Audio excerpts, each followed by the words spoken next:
what's up, you guys? I hope you guys are having a great and wonderful day.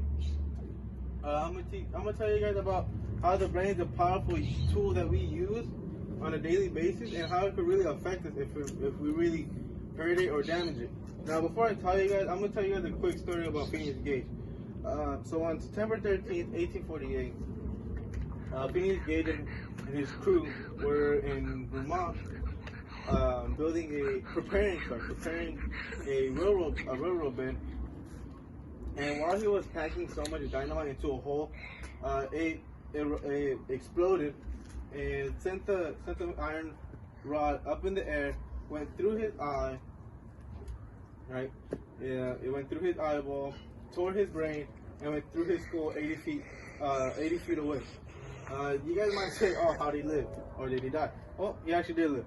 He was able to walk and talk to a car nearby that sent him into town and sent him to the doctor. When he got out of the hospital, he wasn't the same.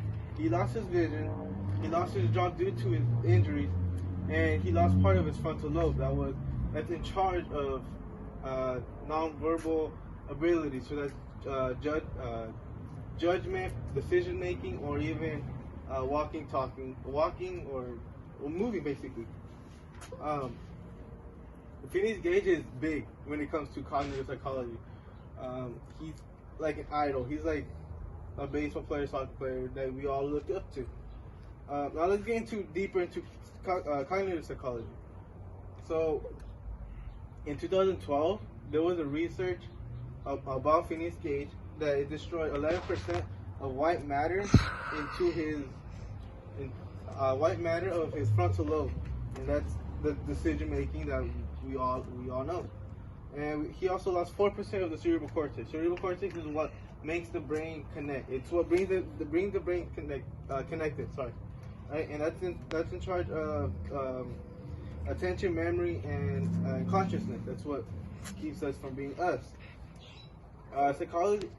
Cognitive psychology really tells us everything we need to know about the brain.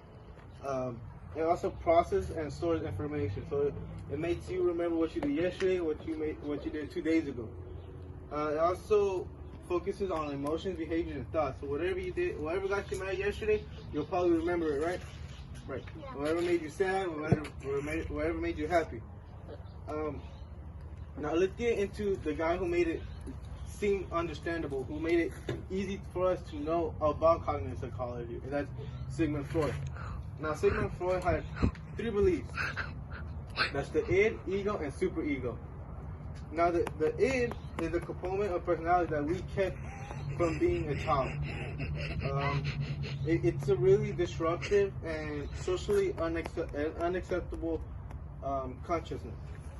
The ego is like a mom. It really keeps the id on check. Make sure it doesn't make an attitude, or doesn't really do nothing weird or socially unacceptable in the store or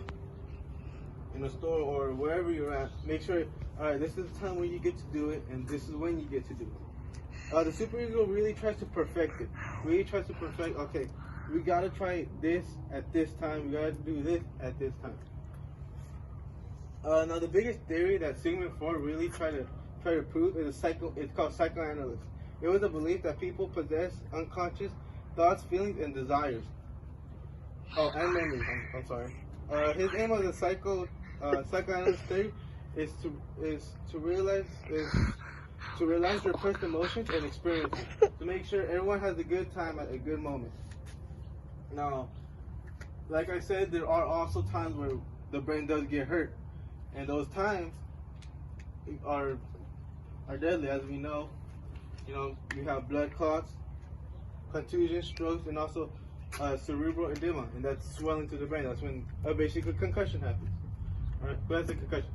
No, that's good. Now we also have neurodegenerative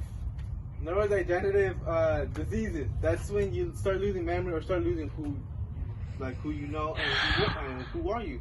And that's LAS, Parkinson's, and dementia. Those are things that you really forget once you start aging. Head trauma is not a way to go, but sometimes it happens whenever. You know, we can't stop it. It's like life. We never see it coming. And when it does happen, we have medication, we have nurses, we have therapy who could really help us out and lower what we have. Sometimes we could control our behaviors and how we act, but sometimes traumatic things happen where it really takes a toll on us. It really takes us to be someone who we really don't want to be. Now to end it, I want to end it on a good quote by Sigmund Freud. He's one of the best. He's one of my best psychologists that I know. This quote goes, "From error to error, one discovers the entire truth." I mean, you can mess up all the time. You'll find your answers soon. Thank you. And the motherfucker.